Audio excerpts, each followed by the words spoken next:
Emma had always been the kind of woman who put family first. Living in Toronto, she had built a stable life for herself, balancing a rewarding career in the nonprofit sector with a close-knit circle of friends. In her late 40s, she had seen enough of the world to recognize when something wasn't right, and now, all her instincts were telling her that her younger brother, Daniel, was making a terrible mistake. Daniel, in his mid-30s, was a hard-working entrepreneur who had spent years building his own real estate firm from the ground up. He was smart, driven, and generous to a fault. But when it came to love, Daniel had always worn his heart on his sleeve, sometimes to his own detriment. So when he met Sophia, a vibrant and charming woman from South America, he fell hard and fast. Within months, they were engaged, and Sophia had moved into his modern downtown condo, bringing along her mother, Valeria. From the beginning, Emma had her doubts. It wasn't that she was against Daniel marrying someone from another culture. On the contrary, she admired diversity and had many friends from different backgrounds. But something about Sophia felt off. She was effortlessly beautiful, always perfectly styled, and had an undeniable charisma. But beneath her warmth, Emma sensed something calculated. Sophia seemed to know exactly what to say to charm Daniel. But with Emma, there was always an invisible wall. And then there was Valeria, Sophia's mother, who had conveniently moved in under the pretense of helping with wedding preparations. She was polite but distant, watching Emma with the kind of cool detachment that made her feel like an outsider in her own family. She and Sophia spoke rapidly in Spanish whenever they were together, sometimes glancing at Emma and smirking. It wasn't paranoia. Emma could tell when she was being talked about. Still, Daniel was happy, and that mattered to Emma. She wanted to believe that Sophia truly loved him. Maybe she was just overthinking things. But then she started noticing the little things. The way Sophia seemed overly interested in Daniel's finances, how she brushed off conversations about long-term plans, and most of all, how mother and daughter seemed to share a secret language right in front of her. It wasn't until Emma confided in her two closest friends, Miguel and Laura, that her suspicions solidified. Miguel, originally from Mexico, and Laura, whose parents were from Colombia, both knew Spanish fluently and had an innate ability to pick up on social cues that Emma might have missed. After spending an evening at one of Daniel and Sophia's dinner parties, Miguel casually remarked, "They weren't just talking about the wedding. They were talking about you." Emma's stomach twisted. What were they saying? And why did it feel like she was the only one in the dark? She didn't know it yet, but this was the beginning of a journey that would push her to uncover the truth.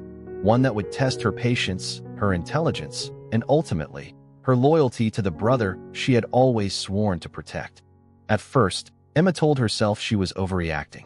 She wasn't the kind of person to jump to conclusions, and she certainly didn't want to be the overprotective sister who resented her brother's fiancée.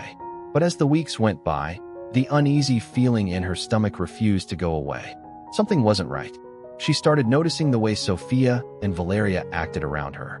When Daniel was in the room, Sophia was all smiles, holding his hand, laughing at his jokes, and showering him with affection.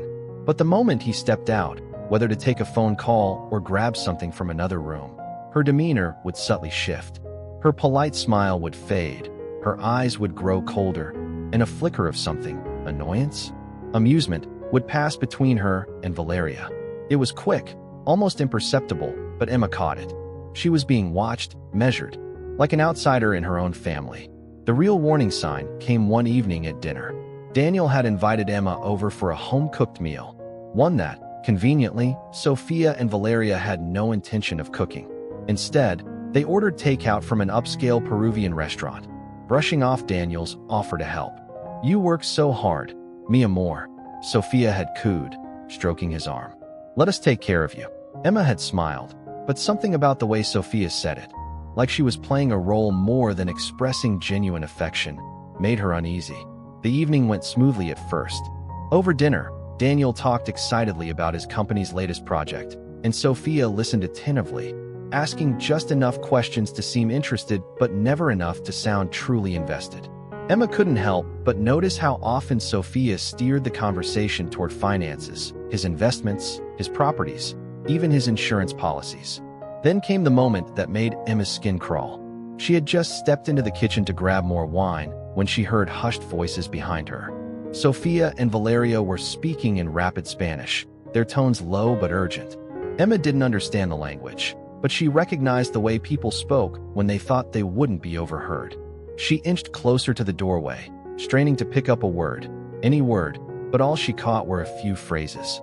She doesn't suspect anything. After the wedding, will. He has no idea. And then, laughter. Soft at first, then bubbling into something sharper, almost mocking. A chill ran down Emma's spine. They weren't talking about Daniel. They were talking about her. She stood frozen, gripping the bottle of wine so tightly her knuckles turned white. When she finally stepped back into the dining room, she forced herself to smile, pretending she hadn't just heard what she had. But her mind was racing. What didn't she suspect? What was going to happen after the wedding? And why, for the first time in her life, did she feel like her brother was in real danger? That night, she barely slept. Lying awake in bed, staring at the ceiling, she replayed every interaction she'd had with Sofia and Valeria, analyzing every smirk, every whispered conversation, every dismissive glance. Had she imagined it all? Was she letting her instincts get the best of her? Or was there really something sinister happening beneath the surface? She needed answers, and she needed them fast. The next morning, over coffee with Miguel and Laura, she finally voiced her concerns. Miguel exchanged a look with Laura before leaning in. "Emma," he said slowly, "do you still have that recording app on your phone?" She blinked. "Yeah. What?" Laura placed a reassuring hand on her arm. "Because if you're right about this, you need proof." And just like that, Emma's quiet suspicions turned into a plan. Emma had never considered herself the type to spy on people. She was a woman who valued honesty and directness, someone who prided herself on facing problems head-on. But as she sat across from Miguel and Laura in their favorite cafe, replaying the memory of Sofia and Valeria's hushed whispers, she realized she had no choice. If she confronted them now, they would deny everything. She needed proof. That night, Emma carefully set up a recording app on her phone. She didn't know much Spanish, but she didn't have to. She just needed to capture their words and let Miguel and Laura translate them later. The opportunity came sooner than expected. A week later, Daniel invited her over for dinner again. This time, he was busy on a call when Emma arrived, leaving her alone with Sofia and Valeria. The air in the room shifted immediately. Without Daniel around, they didn't bother pretending to be warm. They exchanged glances, then launched into a rapid conversation in Spanish, their voices hushed but urgent. Emma placed her phone discreetly on the counter, hitting record. Her heart pounded. What if they noticed? What if they confronted her? But they were too caught up in their discussion, too confident that she wouldn't understand. She played the part of the oblivious guest, pouring herself a glass of wine and pretending to scroll through her phone while they spoke. Every fiber of her being told her that whatever they were saying, it wasn't good. When she left that evening, she felt a mixture of guilt and determination. She had crossed a line, but if her instincts were right, Daniel's future and his finances were at stake. The next morning, Emma met Miguel and Laura at Miguel's apartment. Sitting around his kitchen table, she placed her phone between them and pressed play. The effect was immediate. Miguel's expression darkened. Laura gasped, covering her mouth with her hand. Emma's stomach twisted as she watched their faces shift from shock to anger. What were they hearing? When the recording ended, there was a long silence. Then Miguel exhaled sharply, running a hand through his hair. "Emma," he said carefully, "this is bad." Her fingers tightened around her coffee mug. "How bad?" Laura swallowed hard. "They're not just talking about you. They're talking about Daniel. About how easy this has been." Miguel nodded. "They know exactly what they're doing. Sophia is planning to marry him, stay just long enough to secure financial support, and then," he hesitated. "She mentioned a baby." Emma's breath caught. "A baby?" Laura's voice was soft but firm. She said, "It's not Daniel's." The words hit Emma like a physical blow. Her brother was being deceived on every level. Not only was Sophia using him for his money, but she was also carrying another man's child, a child Daniel believed was his. She felt sick. How could Sophia do this? How could Valeria sit by and encourage it? And how could Daniel, intelligent and successful as he was, be so blind? Miguel leaned forward, his voice urgent. "Emma, you can't tell him yet. Not without more proof. If you just come at him with this recording, Sophia will twist it. She'll make you look like the jealous, overprotective sister trying to sabotage his happiness." Laura nodded. She's good at manipulation. You have to be smart about this. Emma gritted her teeth.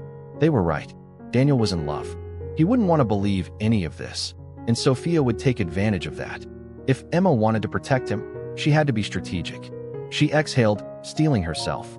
Then I'll get more proof. Miguel raised an eyebrow. How? She met his gaze, determination burning in her eyes. I'm going to learn Spanish. Emma had always believed that knowledge was power. If she had learned anything in her years working in the nonprofit sector, it was that the best way to fight deception was with cold, hard facts. Confronting Sophia now would be a mistake. Daniel was too in love to see the truth, and Sophia was too skilled at manipulation to let her guard down. If Emma wanted to expose her, she needed to understand everything. Every whispered conversation, every secret smirk, every lie, and that meant she had to learn Spanish. At first, the idea felt ridiculous. She was in her late 40s. Was it even possible to pick up a new language quickly? Miguel and Laura assured her that it was, but it wouldn't be easy. It takes most people years to become fluent, Miguel had warned. But if you focus on comprehension, on listening, you could learn enough to understand them in a few months. A few months. That was all the time she had before the wedding. Emma threw herself into the challenge with relentless determination. Every morning, she woke up an hour earlier to practice with an app on her phone, repeating phrases until they stuck in her mind. During her commute, she listened to Spanish podcasts, letting the rhythm and cadence of the language seep into her subconscious. She even changed the settings on her streaming services to Spanish audio, forcing herself to watch familiar movies with subtitles. But none of it compared to her weekly lessons with Miguel and Laura. Twice a week, they met at Miguel's apartment, where he pushed her harder than any language class ever could. He drilled her on common conversational phrases, forcing her to repeat them until she got the pronunciation right. Laura played the role of Sophia, throwing out insults and casual remarks that she might overhear, making Emma decipher their meaning. It was exhausting. It was frustrating. But it was working. And the more she learned, the angrier she became. The first time she recognized an insult directed at her, it was like a slap to the face. She had been at Daniel's condo, standing in the kitchen while Sophia and Valeria chatted over coffee. She wasn't even trying to eavesdrop this time. She just happened to understand. She's always here, Valeria muttered in Spanish, rolling her eyes. Sophia smirked. I know, like a stray dog that won't leave. Emma's heart pounded, but she didn't react. Not yet. She forced herself to smile as she poured her tea, pretending she hadn't understood a single word. Let them think she was still in the dark. The weeks passed, and Emma's comprehension grew sharper. Every interaction with Sophia and Valeria became a game, a battle of wits where only one side knew the other's secrets. She picked up on their patterns, their arrogance, the way they assumed she was clueless. And, most importantly, she started catching pieces of their real plan. Sophia wasn't just planning to leave Daniel. She was waiting for the right moment to maximize her financial gain. She spoke about timelines, about legal loopholes that would ensure she got the most money in a divorce. She even mentioned another man. Emma could barely keep her anger in check. Her brother was being played for a fool, but she still didn't have enough. She needed undeniable proof. A single recording wouldn't be enough to convince Daniel, not when Sophia would spin the story in her favor. She had to catch her in a moment of undeniable betrayal, something so clear, so irrefutable, that Daniel would have no choice but to see the truth. And she knew exactly when that moment would come. The engagement party. It was risky. It was bold. But if it worked, Sophia would never see it coming. Emma took a deep breath, steadying herself. She had spent months preparing for this moment. She was ready. The evening was a perfect illusion of happiness. Daniel's condo had been transformed into a warm and elegant venue for the engagement party.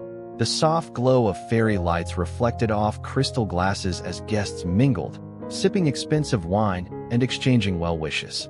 A jazz trio played in the corner, adding a touch of sophistication to the night. Laughter, music, and the clinking of champagne flutes filled the air. But Emma felt none of it. She stood near the bar, gripping the stem of her glass a little too tightly, scanning the room. Sophia was the perfect bride-to-be. She floated effortlessly between conversations, dazzling guests with her charm, her radiant smile never faltering. Valeria hovered nearby, watching over her daughter like a hawk, ensuring that everything unfolded exactly as planned. Emma had to admit, they were good. Too good. But tonight, they would fall. Her phone sat in her clutch, the recordings she had gathered over the past few weeks ready to be played. Every insult, every scheme, every whispered confession. It was time. She took a steadying breath and made her way toward the center of the room, where Daniel and Sophia stood, surrounded by friends and family. Her heart pounded. Her hands felt cold, but she couldn't back down now. She raised her glass. "A toast," she announced, her voice clear, carrying through the room. The guests quieted, turning toward her with polite curiosity. Daniel smiled at her, warmth in his eyes. "Emma," he said, "I was wondering when you'd say something." She returned his smile, but it didn't quite reach her eyes.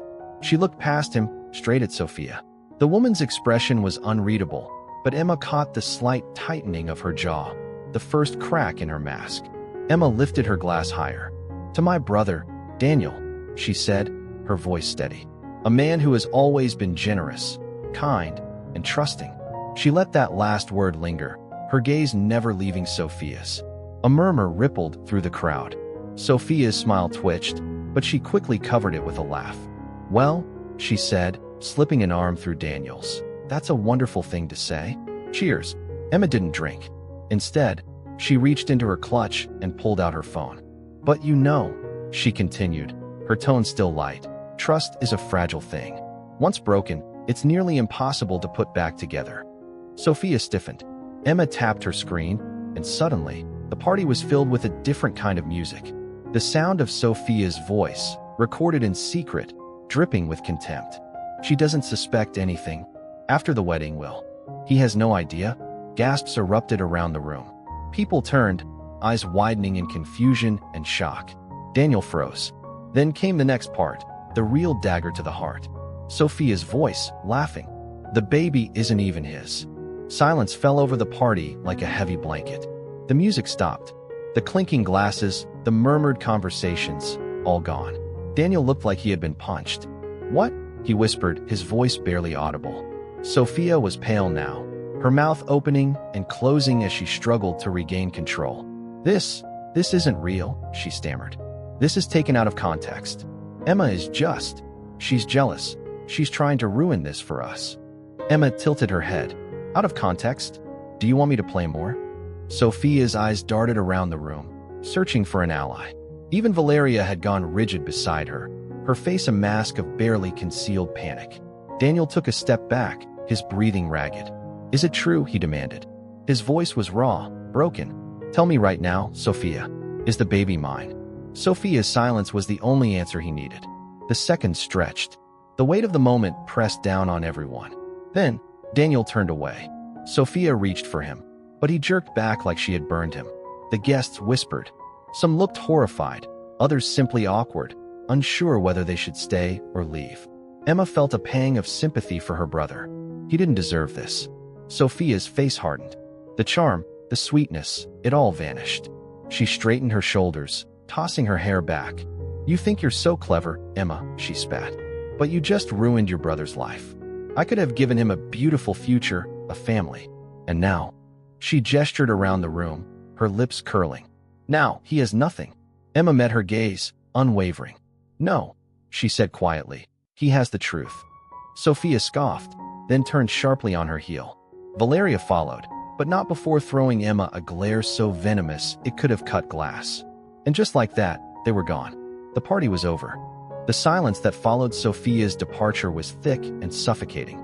The engagement party, once lively and elegant, now felt like a crime scene, a place where illusions had been shattered, leaving only the wreckage of betrayal behind. Guests whispered among themselves, uncertain whether they should stay or quietly slip out. Some cast sympathetic glances at Daniel, while others avoided his gaze entirely, as if his heartbreak was something contagious. But Emma wasn't focused on them. She was watching her brother. Daniel stood in the center of the room, his face pale, his breathing shallow. His fingers twitched at his sides, as if he wanted to reach for something, a drink, a distraction, anything to steady himself. But there was nothing, just the crushing realization that the woman he had planned to marry had lied to him about everything. Emma took a hesitant step toward him. "Daniel." He flinched at her voice. For a long moment, he didn't say anything. Then, in a low, unsteady voice, he asked, "Did you know?" Emma swallowed. "I suspected," she admitted. "I didn't have proof at first, and I didn't want to accuse her without it. But when I started learning Spanish, I heard everything." Daniel let out a sharp breath, rubbing his hand over his face. "I should have seen it," he muttered. "God, how could I have been so blind?" Emma's chest tightened. She wanted to tell him it wasn't his fault, that love had a way of making people ignore red flags. But before she could say anything, their mother, Margaret, stepped forward. "Daniel," she said gently, placing a hand on his arm. "We need to know for sure." He looked at her, confused. "The baby," Margaret clarified. "We need to get a paternity test." A fresh wave of pain flickered across Daniel's face, but he nodded. "I'll call my lawyer in the morning." His voice was hollow. "We'll do the test." The results. The days that followed were a blur of tension and waiting. Daniel barely spoke. He went through the motions at work, avoiding calls from friends and colleagues who had been at the party. The shame weighed on him. Even though Sophia was the one who had deceived him, he still felt foolish, like the entire world had seen him fall for a lie. Emma checked in on him every day, but there wasn't much she could do except be there. Some wounds had to heal on their own. Then, the test results arrived. Daniel sat at the kitchen table, the envelope in his hands. Emma sat across from him, their mother on his left. No one spoke. Finally, with a deep breath, Daniel opened the envelope. His eyes scanned the paper, his face unreadable. Then he closed his eyes. "She lied," he whispered. "The baby isn't mine." Margaret exhaled a shaky breath. "Oh, Daniel." Emma reached for his hand, but he pulled away, standing abruptly. "I need a minute." His voice was tight, controlled, but Emma could see the storm raging beneath it. He walked to the window, staring out at the Toronto skyline.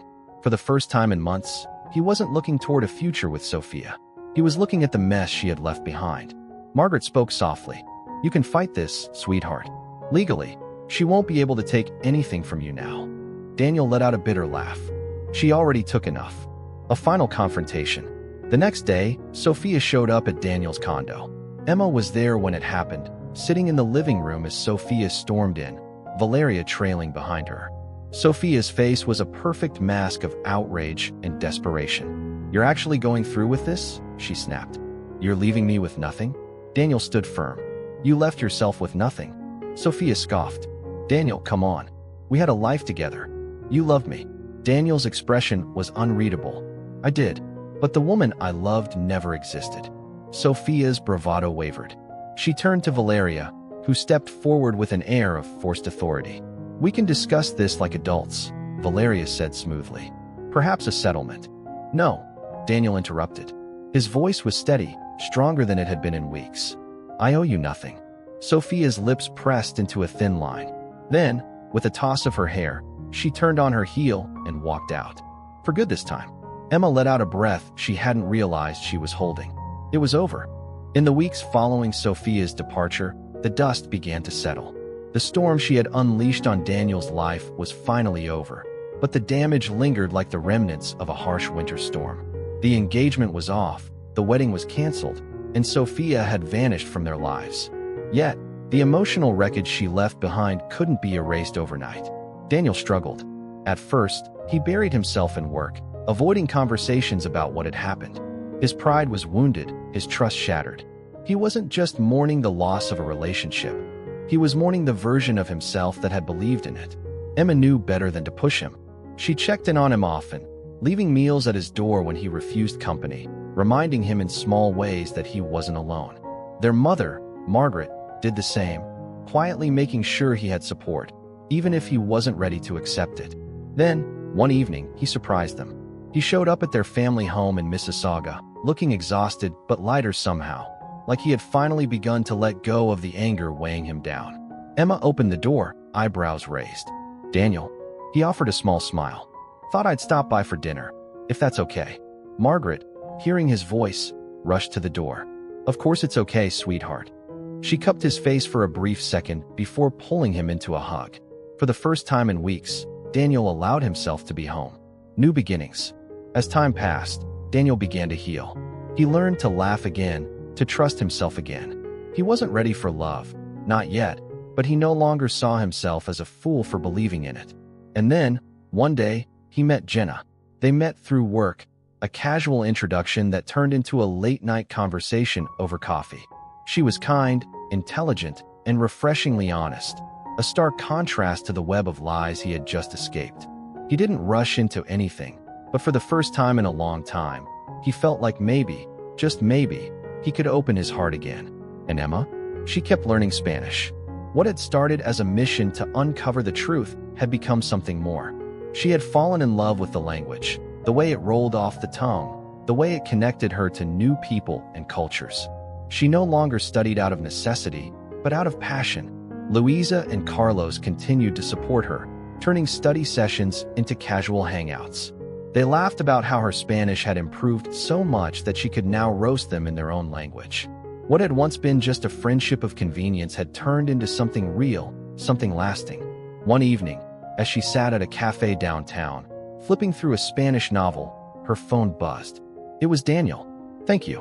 That was all the message said, but Emma smiled, because she knew exactly what he meant.